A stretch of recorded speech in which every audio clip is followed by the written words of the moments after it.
reserve and off the reserve. And one of the things that I hope Travis will have a moment or two to talk about, when we had coffee, he used the term 1 foot on the reserve and 1 foot in the Western world. And I thought it was a good way to describe the challenge. So welcome, Travis. We've asked Travis to do a couple of things. He's going to begin with a prayer, which is commonly what happens at any meeting on the reserve, and spend some time explaining what that means. He's going to talk about land acknowledgement, which is something Kim wants to introduce into our meetings going forward. And he may talk a little bit about that on 1 foot on the reserve, 1 foot off in the Western world. And maybe has a little time, or we may ask him a question about if you were trying to form a Rotary Club on the reserve, which is one of the ways to have a presence, what would be the cultural differences and the cultural challenges that we might have if we did that? So several things he may talk about. I'm going to let him just kind of go and do as he would like within that framework, and then we'll have some question and answer at the end. He needs to, as I say, leave when he's done, so if he has to run out at the end of his presentation, it'll be because he has another place to go, not because we did it. Anyways, Travis, welcome to Rotary. Okay, stana ko ka yam sinima. Kito kuna itimacham kwa ka tisikoi. Ogeni tanis pima takutu machimuch. Anan kana pi. Ogam si mani stachikiu. Talu katpachimach. Kokistua kuku as kuku suats kisukus. David Kukunay. Kita po taksin doy. Ayaw na pinatus, ayaw kukumikis, ayaw pisuat siya bakse pisuat. Ayaw sa nako kaya kaya abs tinimana ka kikapens katawa ka kinakaki sistikoya ka ki. O kaya siya nukam ka kikanak kaya sa ka kinakaki nukaka pes pisataksa ka ki. O kinakok sa kokto kisa ka. Nakukits tapitsi sa kakinika kinukte uspiyaka. O kita kukata o kamans tumawa ka kiukuwa wasa kuku sa tsusuku sa zanman stitapis hotsu kuwasa. Akais o kita putaksineka nukatu tatama yes pumuya ka kimatapi. Akanistasas yoga akanistika ki udastitsi pata askipiyaka. O kaya siya ka ki itsinupia ka ki nakataik itsinapsiya ka ki kanya ka ki nadat sini paduts the teach the pins ka sima kan ka ki nakika na ka ki spumusa ka kaya kapitan mo ko sa nakatakuto ka o kinani tamu ni doya ka panaso ka pisana tsistika o kinapiyusan ka matanya sta watsama. Take your right hand, put it on your chest, and say, hey. Hey. All right. Just acknowledge this to whoever did the prayer that you have accepted his prayer. If you didn't, the door is right there. If you noticed, I spoke completely in Blackfoot prior to the prayer. The reason I like to do that is because I want to assure people that our language is still alive. We have struggles with it. A lot of our my children's generation are the ones where we're starting to lose it. And my good friend is here. He speaks pretty good Blackfoot. I don't know about Pat, but maybe he's getting there. But Mr. Bennett over there has spent a lot of time on reserve, as a peace officer, so he's very involved in the community. And so he's picked it up because he's around elders and society people, which is good. I always say, well, that white guy over there can talk, you can talk too. So challenge our youth about that. But that's something that is key in any culture. I don't care where you come from in this world. If you have a language, you need to preserve it. It's no different in the Indigenous community. And unfortunately, like Pat mentioned, one step here and the other foot is over here. We have to balance both worlds. I just left what we call kukats. I don't like to use the term Sundance because it's not the proper term. It's Akukats. And maybe sometime in the future, you'll invite me back. I got some awesome photos that I can show you what Akukatsin looks like. And I can make some recommendations on some films that have been done on Akukatsin to give you a better understanding. But for today, I think I just wanted to, number one, focus on the land acknowledgement, which is something that most institutions here in the city, and I've been a part of the college and the university and other groups in assisting them, along with others, in what's the appropriate way of acknowledging territory. So, it gets a little political sometimes because most often institutions don't want to exclude anyone. They want to try and include everybody in their acknowledgement, which is okay. I mean, I don't have an issue with that. For example, I worked at the college when they were doing theirs, and I also assisted with the university. And that's where the term FNMI came from. First Nations, Métis, Inuit, okay? All inclusive, which is fine. I respect that. But the majority that live and work here in the city of Lethbridge are from my reserve, Canada's largest Indian reserve. The last time I checked, which is just last week, there were around 12,000 members of our tribe alone.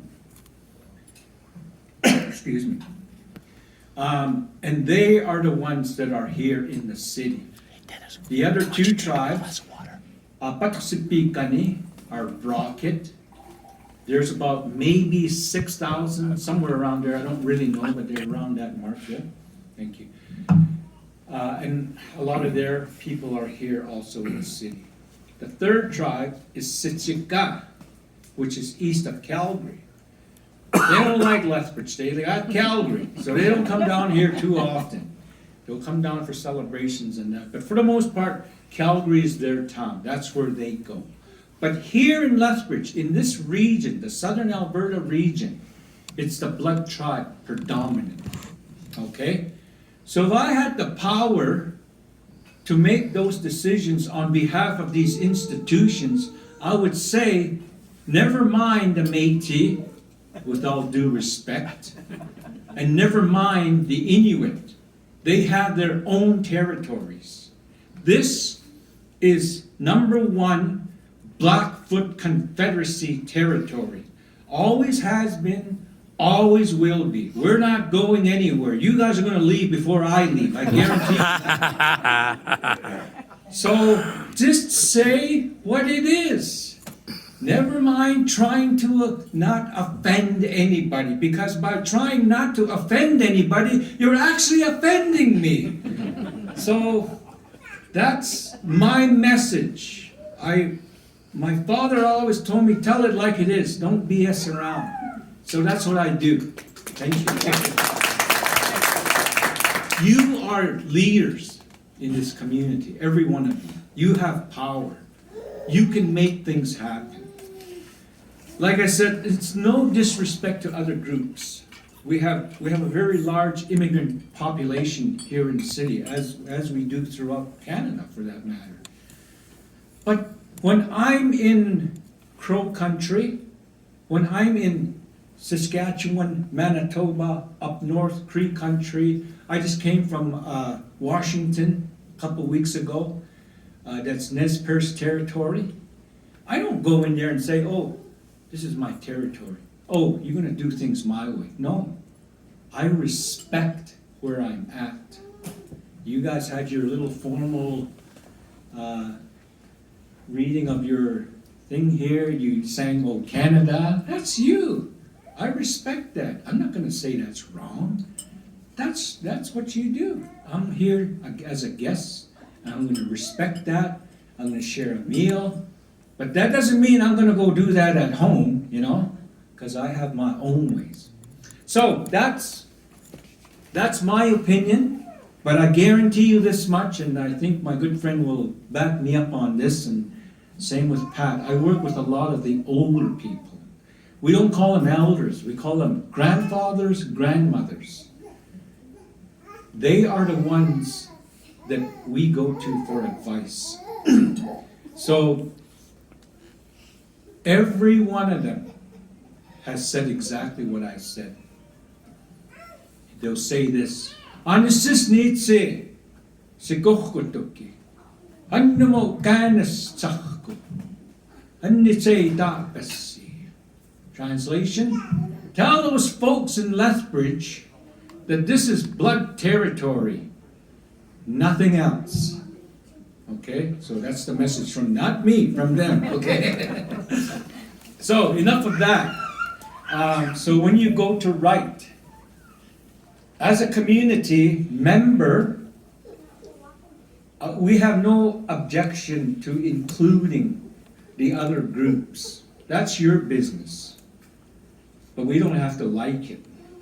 But that's your business. Whatever makes you guys, like the university, the college, the city, I forgot to mention the city, I did a lot of work with the city. The mayor is awesome. He listens one ear, but he doesn't listen fully on this other ear here, but he gets it. No, he's a good friend of mine. So we do our best. We're not here to tell you to do it this way. We are only advising you. You're going to do whatever you want to do. That's your business. Just know that, you have to be cautious. Like I said, by trying not to offend us, you actually offend us, Especially people like me, because I'm very vocal. I'll tell people, I don't like that. Quit it. Get it out of here. Eliminate it. Because it doesn't belong here. And that's just out of respect, okay? So that's the territorial part. I mentioned the 3 tribes here in Canada. We actually have a 4th tribe down in Montana called the Blackfeet Nation. Those 4 tribes make up what is known as the Blackfoot Confederacy. The Blood tribe is the largest. The Piikani and the Amskapi Piikani at one time, before contact, were one humongous tribe. They literally controlled this part of the world, along with the Bloods and the others that sit up. So, before your ancestors came into this part of the world, we were here. The Romantics will say we've been here since time immemorial, whatever that means. I worked at Hitsmash in Buffalo Jump, and I worked with a gentleman called Jack Brink, who's an archaeologist, and did a lot of the work that's out there. So I had a really good opportunity. My supervisor was heavily involved in Akukatsin, in the societies. And here's a scientist and this person with the ceremony, or oral history and science. So I got to balance the two. I'd hear him, go to her, she'd give me hers, then I had to kind of put everything together. So it made a lot of sense. That's why I don't like when people say, since time immemorial, we all got here at some time, You all arrived at some point. The Blood tribe arrived in this territory at some point. And I've often asked that question. Well, when did we get here? How long have we been here? Well, I talked to a lot of old people growing up, and more in the last maybe 10 years, because I get asked to speak a lot to students and I get asked that question a lot. So, for the most part, this is what the grandfathers and grandmothers through oral history have said. They could put us in this area, I'm talking about in this local region here, about 5,000 to 10,000 years. There's been archaeological evidence that we've been here for at least over 13,000 years. Jack Brink, my good friend, over at Head Smashed in Buffalo Jump, they discovered a spear point that was carbon dated to just under 10,000 years. So somebody was here hunting buffalo, but the scientists aren't going to say it was you guys. They're just going to say somebody was here. You guys argue who it was. Right? And of course, we're going to say it was us. Right? But so that tells you, scientific evidence and then the oral history. You combine the two, you can come up with a fairly, good answer whenever that question is asked. But those romantics that say we've been here since time immemorial, that's all they are, is romantics. They're not realists. So, if you get a chance on APTN, there's this program my good buddy put together. It's kind of crazy, but it's okay. It's called, what is it again? Do you remember? Web Canoe? Is it Web's thing? No. First Contact? That's a good one. I Yeah. recommend that one. Yeah, okay. That was on, they had a replay of it last night. I was actually watching one of the episodes when they were in Obima. The one I'm referring to is fairly recent. It's on APTN, and it's called, now it escaped me.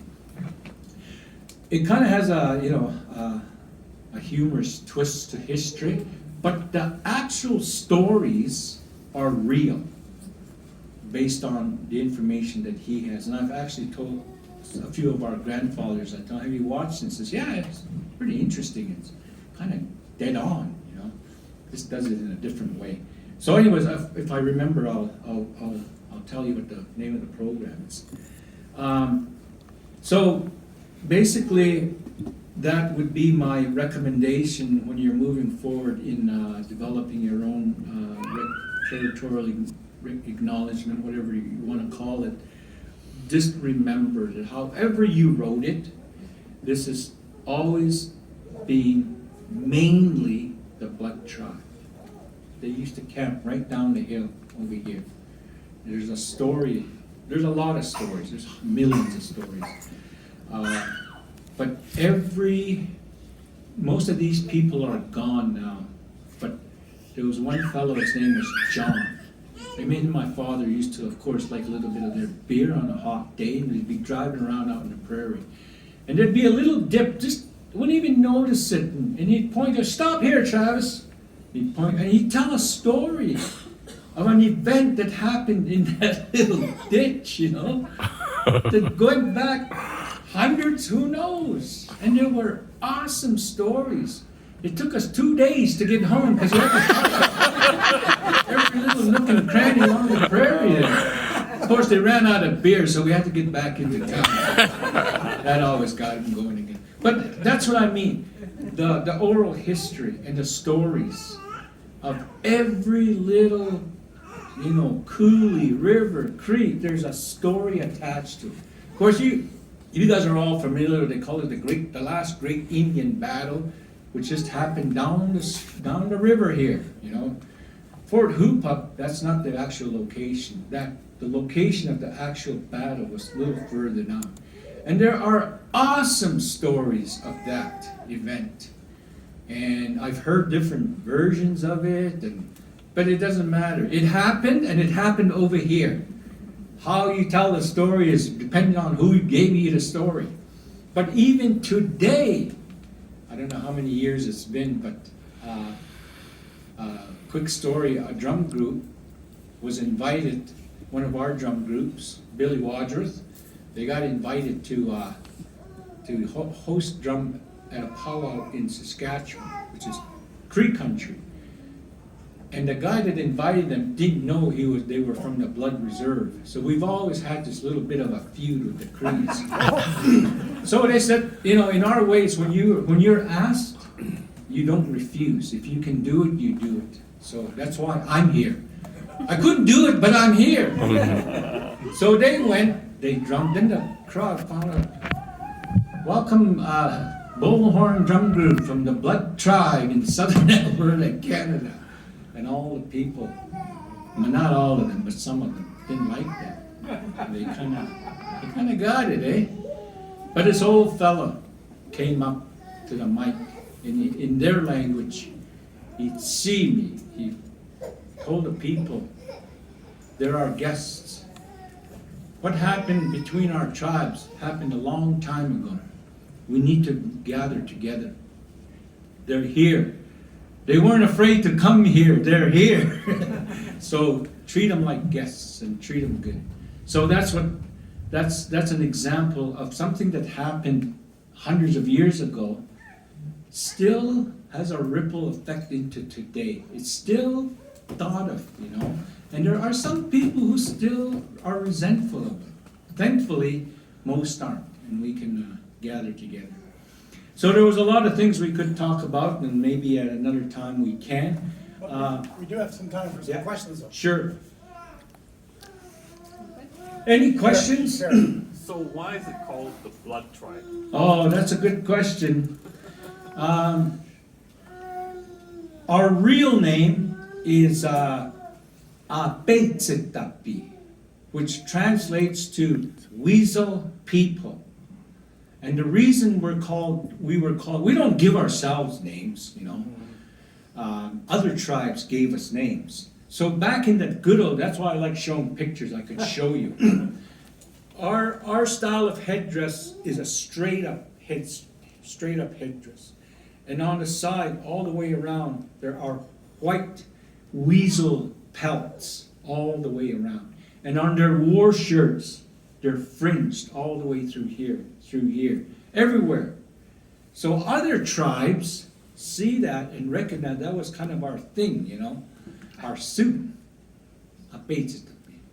in their language. And we translate into our, they call us Apetsitapi. That other tribe doesn't call us a very good name. So that's the original name. But Api, which is the name of a weasel, and Ahapan, blood, kind of sound the same. Apetsitapi. One of your ancestors was writing the names down, and one of the explorers, who are they? So whoever was translating for him, or her, said Ape was I think that means blood, when it really meant weasel. So they wrote down Blood Tribe. So that's how we became the Blood Tribe. There's a tribe in Arizona called the Crips, so...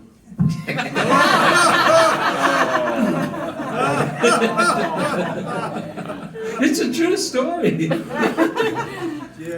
So Travis, the blood is the majority of Blackfoot. The Blackfoot Confederacy is more than blood, more than just Bloods, correct? Or is it the same? We're all Blackfoot. Okay. We all speak the same language. We all basically have the same system of governance and all of that good stuff. But we've always traditionally camped separately.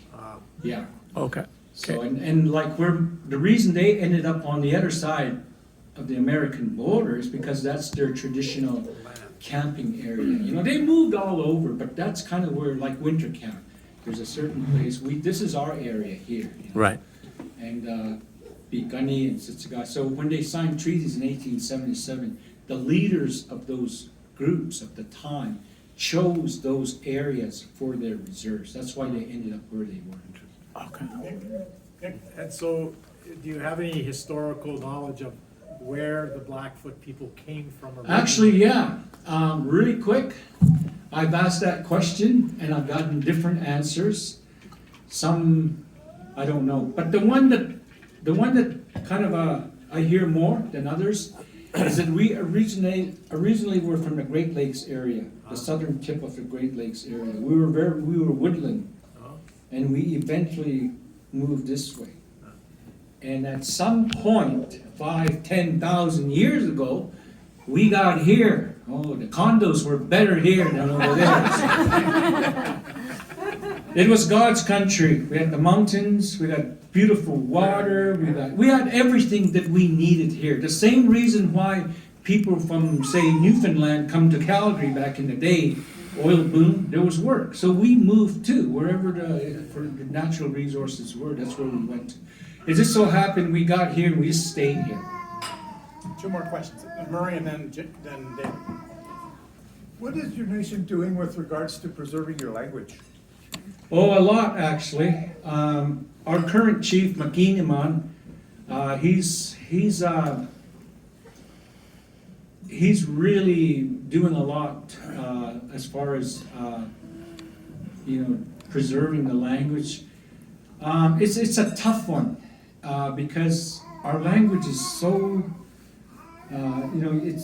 you have to speak it around people and it's not something you could pick up a book. It is written, but our language was never meant to be written. And if a speaker like me and those older than me, if you show them a written form of our language, you're just gonna confuse them. They're not gonna be able to read it because they can speak it, and vice versa. A young person that's only learned how to read it can say it, but can't understand what I'm saying. So it's a tough one.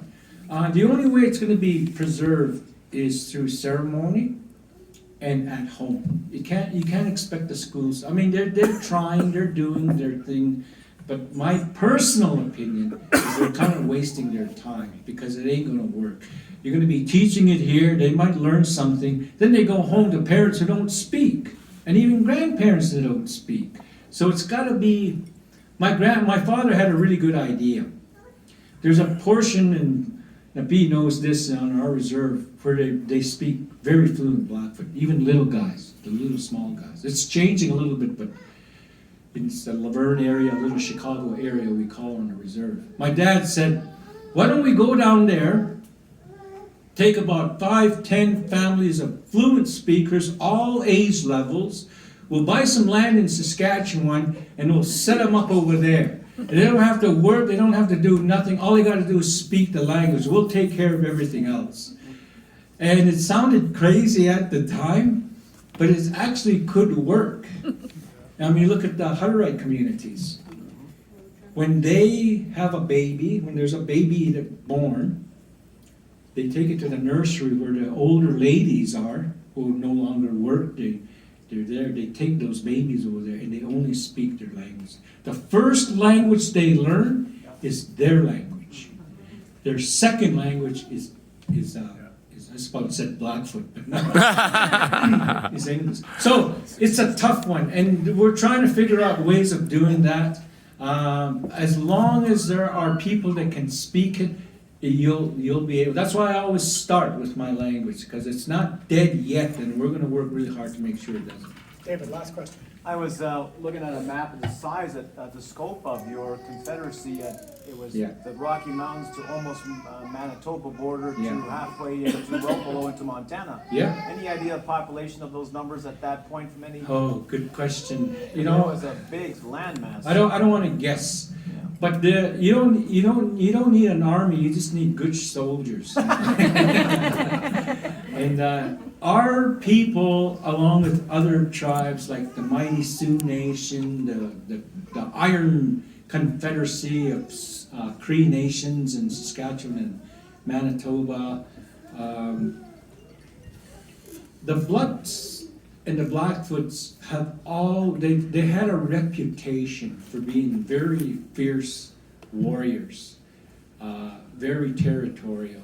And there are stories of our young men who went right into South America. That's how far they traveled. They'll ride off and they'll never come back. And then some come back 10 years later. And there are artifacts within our societies that come from different areas. And those people that traveled those distances had wicked stories too. So they weren't afraid. There's a lot of stories that I could share with you. But the point is, we were able to control that much territory, not because of our numbers, but because of our reputation as being fierce. When other tribes wanted to prove their manhood, warriorhood, they'll challenge a tribe like the Blood tribe or the Sioux, because they know, if I can survive that, I got a really good story to tell at the next ceremony. You know what I'm saying? So, but yeah, it is a very vast. It's basically from the North Saskatchewan border all the way in. Today, we kind of just use that Medicine Hat area, but you're right, it extended as far as Manitoba. Because remember, some of our stories say that we actually originally came from that area, so it would make sense that we extended it that way. And right down into the Dakotas, pretty much all of Montana, the Yellowstone River, and then of course the Rockies making up the western. But we even went across the Rocky Mountains. There's stories over there. I went to the museum in Vancouver Island a few years ago, and I was walking through it, and there was one display, it was a bunch of teepees.